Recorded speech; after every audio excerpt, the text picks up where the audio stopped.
Oh, hello. It's 10.2. Lipids. You might know them as fats. That's with an F, not with a PH. And it's what's happening to me over this coronavirus pandemic. We're going to try to not put on the COVID 19 or the 15. I don't know what it is, but let's go ahead and get started. This is all about fats and waxes and oils, and then we're going to get into some cell membrane stuff. It's pretty cool. It's I kind of like biochemistry. It's not that exciting to teach, but it's fun to learn, I think. So hopefully you're having an exciting time. Here we go. All right, there's 5 classes of lipids here, okay? So lipids can either be phosphoglycerides, they can be waxes, steroids, they can be fatty acids, or they can be fats and oils, essentially. So I'm going to go through each one of these 5. Some are a little more detailed than others. We'll see how it goes. All right, you ready? I'm excited for you. First ones we're going to cover are the fatty acids. As you can see, there's 2 types, saturated and unsaturated. It's a very basic lipid, if we will. So we're going to cover these first. Here's 2 examples of fatty acids. You got stearic acid and you got linoleic acid. What? I don't know how to say that. Linoleic acid. There we go. And you can see that this one's got nothing but single bonds all the way through it. That's crazy. That's what we call saturated. We'll get into that next one. And then this one's got some double bonds in it. Ooh, an alkene, if you will. And that is an unsaturated. We'll talk about that as well. They generally have between 12 and 24 carbon atoms in them. They're pretty long. So that's why they're called fatty acids. What do you think? Think they're polar or non-polar? They look pretty non-polar to me. You got this one little guy here making a little polar, but man, that's a lot of non-polar parts of that molecule. All right, let's see where we're going from there. Let's talk about these saturated versus unsaturated fats, okay? You've always heard like saturated fats are bad for you and unsaturated fats are okay for you. Let's see what we got. So a saturated fat has nothing but single bonds, and you can see how it's a nice straight line right there. And that's not good for your arteries because these things can just stack on top of each other, and boom, you've got clogged arteries. I think it's a condition called atherosclerosis. Throw that around to your peeps and see what you got there. But that is the saturated fatty acid. Now, if you look at this guy right here, this is an unsaturated fatty acid. How do we know? Because it's got a double bond here. So it's not saturated with the maximum number of hydrogens because this carbon can only form 4 bonds. And since it's got 2 of them going to this carbon, it's not going to have a hydrogen come off here. So that's what we call an unsaturated fatty acid, if you will. Now, in nature, almost all unsaturated fatty acids have a cis bond. Remember that? The old cis bond? So that means that the hydrogens are on both on the same side. And that's what creates this kink in it right here. So that means they can't really stack up as easily as your saturated fatty acids in your arteries. So that's good to see. Good examples. Now look at this guy. So what if we have a cis fatty acid, right? We have a nice little, see all the H's on the same side? So that's a cis or an unsaturated fatty acid, okay? Now we can actually hydrogenize these things, which means we add hydrogens to them.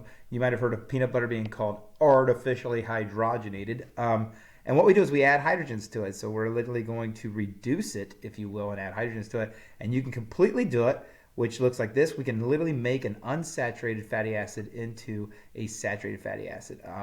But we can also mess with it. One of the side effects of hydrogenation is not a word, hydrogenation, we can actually have a side effect where we actually get, let me move my picture here, hold on, give me a second, out of here.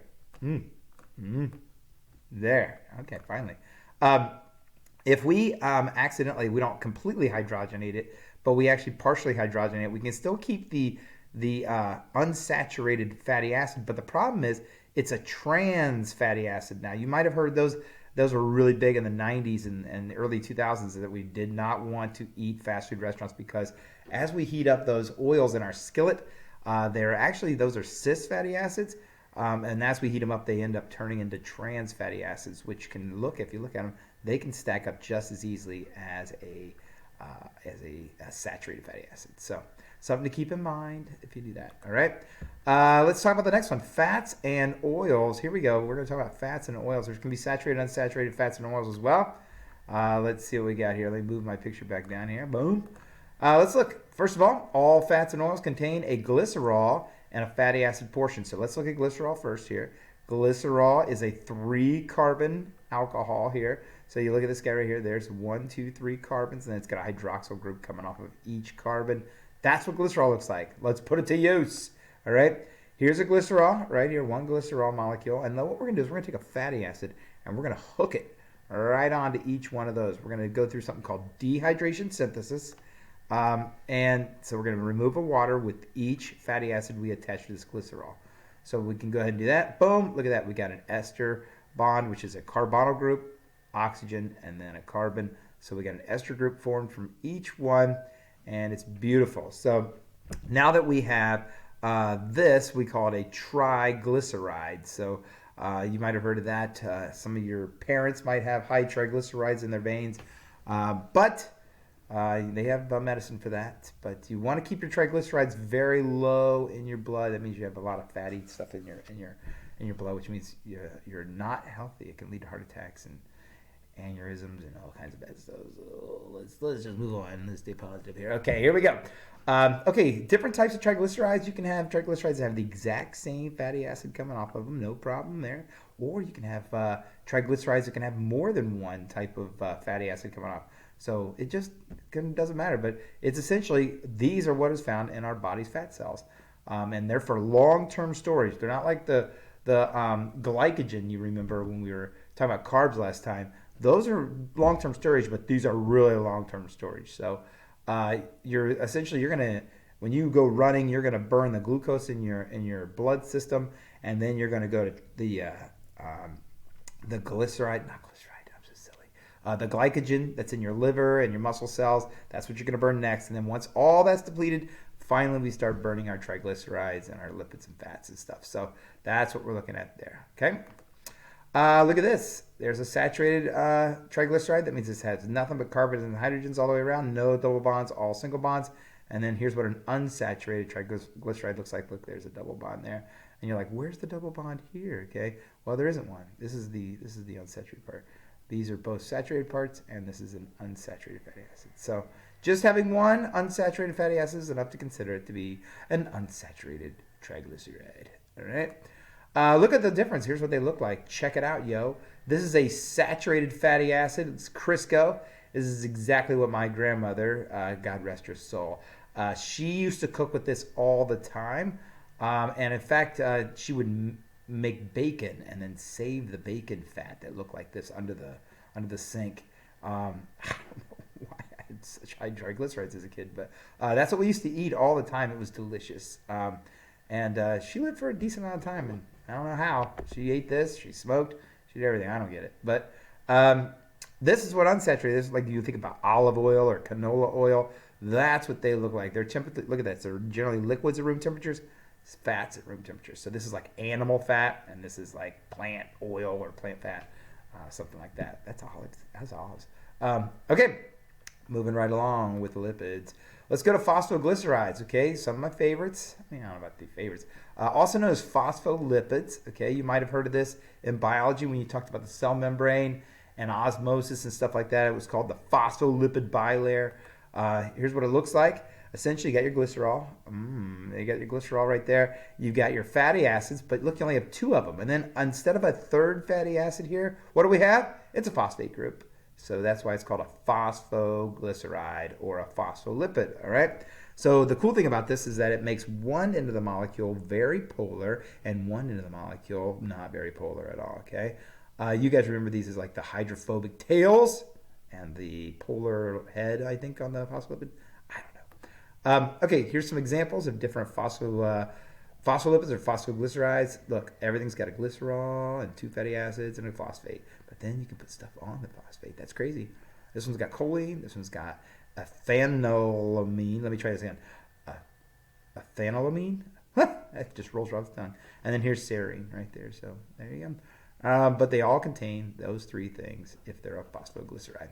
All right. Moving right along. Let's talk about waxes. Let's talk about waxes, baby.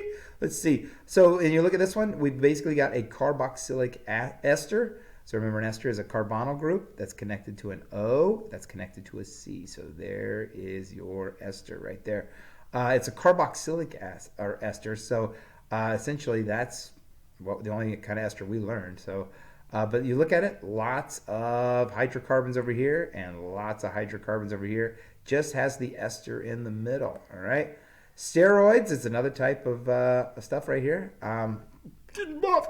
But they're not always anabolic steroids. Sometimes you have catabolic steroids, which don't make you buff at all. All right. But steroids always contain the same thing. They've got 3 hexagon rings or cyclohexane rings, and then they got 1 cyclopentane ring. So you're already going to see that. Let me show you some examples there, homies. Right here. Here's cholesterol. Oh, you want to keep your cholesterol below 200. You should be below below 180, but you never know.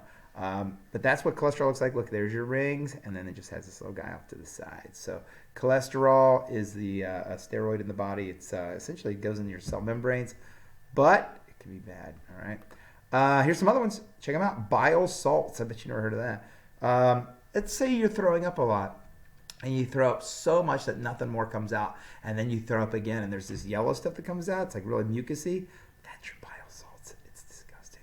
But these guys are there to emulsify dietary fats. You're probably wondering, what's emulsify mean? Okay, so think about it. Okay, if we have water and oil, they don't mix. So what happens when I take some oil and put in water? The oil like sticks together to itself, and it makes a big gigantic ball of stuff. What an emulsifier does is it actually it's able to bridge that gap. It can mix the non-polars and the polars pretty well, and it'll create a nice little tiny droplets of oil in the water.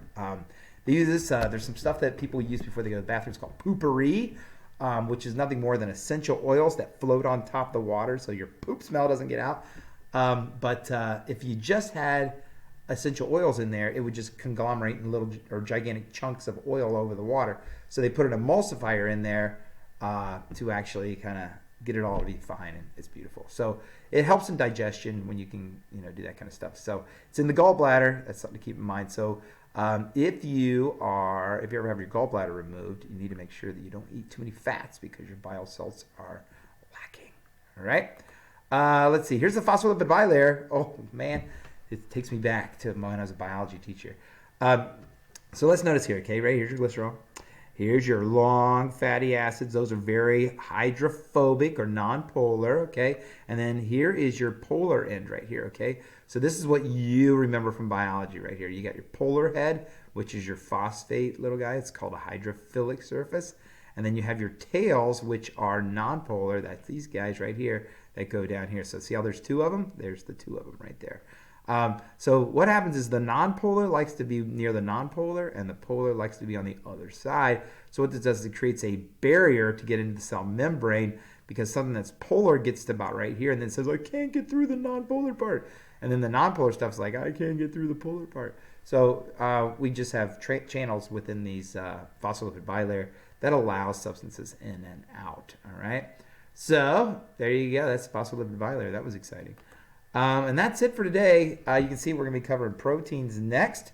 And then we have only nucleic acids after that. I hope you guys are doing well. We only have 2 more, and then you guys will be done with college chemistry. All right? Miss you guys.